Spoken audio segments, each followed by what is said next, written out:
everybody, Evan the Wandering Curator here with Ryan again. We are in the sand locker. Take it away, Ryan. And so we are at the extreme bow of the ship right now. So we're actually forward of frame 0, the forwardmost frame at the waterline. And this is something like frame -2 or -4, I can't quite remember. But it's because the Iowas have that really curved bow. So that's where we are. This big casting ahead of me is the hawse pipe for our tow line.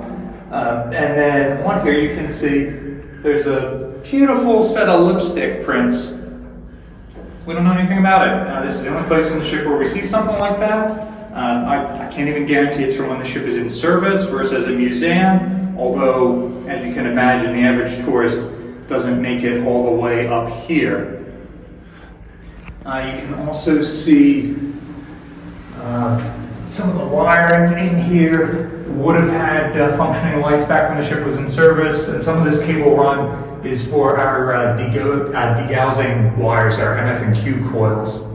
And if you look aft that way, you can see the extent of this space and all the framing that makes up the bow. The door that's cut down there is for dehumidification purposes.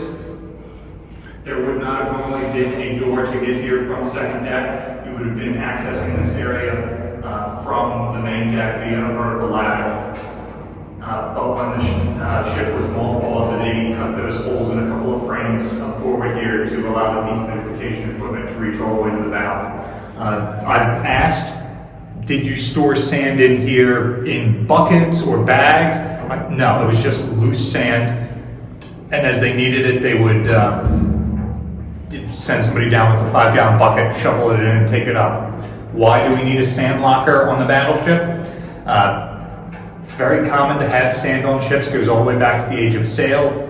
They would position sand on the gun decks so that they could throw it on fires on their wooden ships. They would have sand scattered on the deck in the, they called it the cockpit. It's where they would do surgeries in combat because the deck would get bloody and it would give you some traction. But they would also carry sand for when they sanded the decks or holystone the decks. So you would put some wet sand down on the deck, and you'd take a block. On New Jersey, it would have been a fire brick. On those older ships, they would call it a Bible or a prayer book because it was about that size, and you're on your knees when you're using it, as if you were at prayer. And you would use that to polish the deck. And New Jersey did something very similar. They would have holystoned her teak decks using a very similar method to what they would have done on Constitution 200 years before. Thank you very much. Oh, Ryan, are you sure that's not your lips on there? My lips aren't that good looking. It might be my brand of lipstick. It might be me. You never know. Thank you very much, Ryan.